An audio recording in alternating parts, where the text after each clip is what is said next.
Good morning, good morning, good morning, good morning. I have been asked lots of different times to come in, hey, and let's videotape this lecture. There's a speaker coming in and we want to document it. Sure, you can pay me to do that.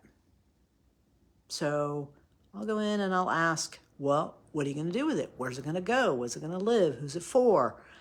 And those are questions that I usually ask, even though they're asking me to stand in the back of the room and point the camera and a microphone at somebody at the front of the room, right? And ultimately they'll say, we don't have a real plan for it. We're just going to document it.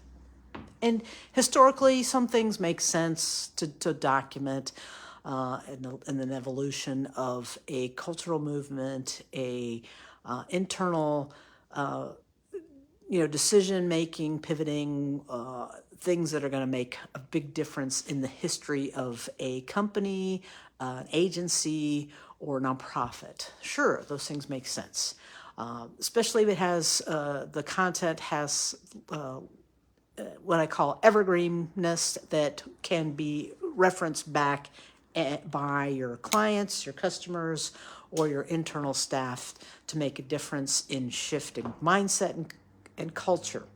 Those are all valid things.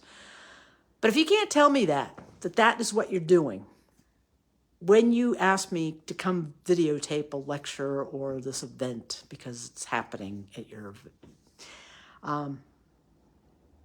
I call you a digital hoarder because what you're doing is you're hoarding these files that really have no meaning, significance, and that are just taking up space. I had somebody come to me and say, hey, I have 20 years of my work on video and I need to cut it up and make something out of it.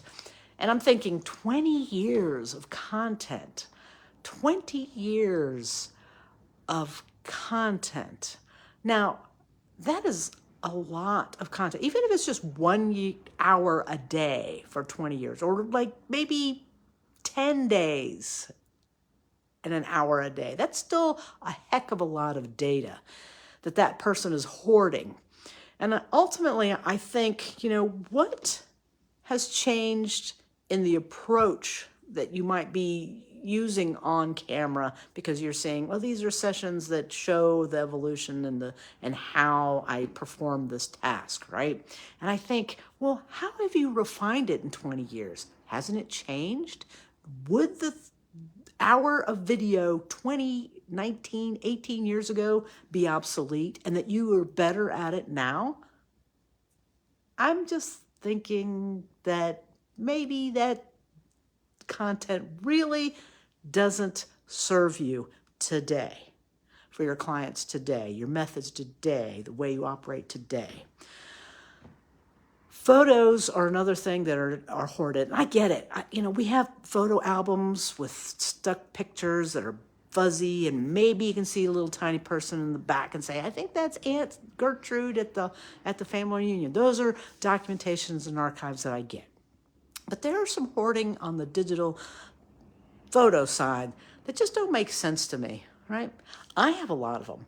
I take pictures of the back of things and then just so that I can see them, but I never delete them. So why am I hoarding them?